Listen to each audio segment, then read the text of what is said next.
कितने महीने का टाइम दो? अपनी पत्नी, अपने पुत्र और स्वयं को लेकर के हरिश्चंद्र राज्य से निकल गए।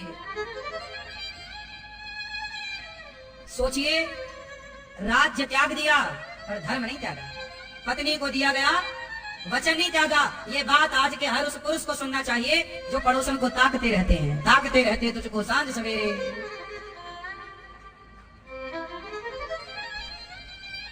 ये कथाएं आपको धर्मात्मा बनाएंगी, लेकिन इन कथाओं को आजकल कोई नहीं पढ़ रहा है। देखो धर्म कैसा है। राज्य त्याग दिया, इतना वैभव संपन्न राज्य था हरिश्चंद्र जी का, पर किसके लिए त्याग दिया? वचन के लिए। और पत्नी ही तो मिल रही थी, दूसरा ब्याह कर लेते, राजा थे, 2-4 ब्याह कर लेते तो बुराई क्या थी? नहीं, पत्नी को वचन दिया, छोड़ेंगे नहीं।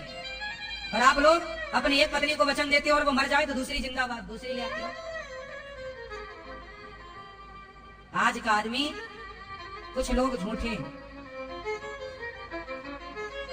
हरिश्चंद्र चले बाजार की तरफ। इतना धन कैसे मिलता, कहां से कमाते? काशी पहुंच गए। अयोध्या से निकले, कहां पहुंचे? काशी विश्वनाथ। काशी में पहुंचे तो महीना गुजरने में मात्र 1 दिन बचा। कोई काम नहीं, कोई पैसों का जुगाड़ नहीं। विश्वामित्र जी आगे, चलो मेरा धन दो। बोले महाराज 1 दिन का टाइम और। पत्नी तारा बोली कि प्राणनाथ ऐसा करिए कि आप मुझे बाजार में बेच दीजिए। हरिश्चंद्र बोले देवी तुम जैसी पतिव्रता को क्या बाजार में बेच दूं, ये सही है? महाराज मैं किसी की दासी बनकर रह लूंगी, पर आपका धर्म बच जाए, ये बड़ी बात। पहले के जमाने में लोग भी खरीदे और बेचे जाते थे, पता है, दासी के रूप में। मतलब आप मेरे घर का काम धाम करेंगे, मैं आपके घर का काम करूं, और इसका एक हिसाब हो जाता था कि 1 पैसा दे दिया जाए उससे।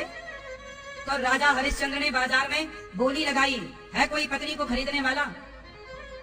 तब वहां पर स्वयं भगवान शंकर और माता पार्वती, भगवान शंकर एक ब्राह्मण का रूप बनाते हैं और ब्राह्मण बनकर के आते हैं और राजा हरिश्चंद्र की पत्नी को खरीदते हैं। कितना धन? बोले इतना। तो बोले इतना तो मैं नहीं दे सकता। तो अच्छा आप कितना दे सकते? बोले इसका आधा दे सकता। तो पत्नी बोली प्राणनाथ मैं आपका आधा धर्म बचा सकती हूँ अपने आपको बेचकर, तो मुझे बेच दो। साक्षात भगवान शंकर ने एक ब्राह्मण का रूप बनाया और हरिश्चंद्र की पत्नी को खरीद कर, तो रोहित भी रोने लग गया। बच्चा था 5 साल का। माँ मुझे छोड़कर कहाँ जा रही हो माँ? तब पंडित जी बोले इस बच्चे का भी मैं थोड़ा धन दे देता हूँ, इसको भी खरीद लो। खरीद लिया बच्चे रोहित को। अब तारा और रोहित दोनों चले।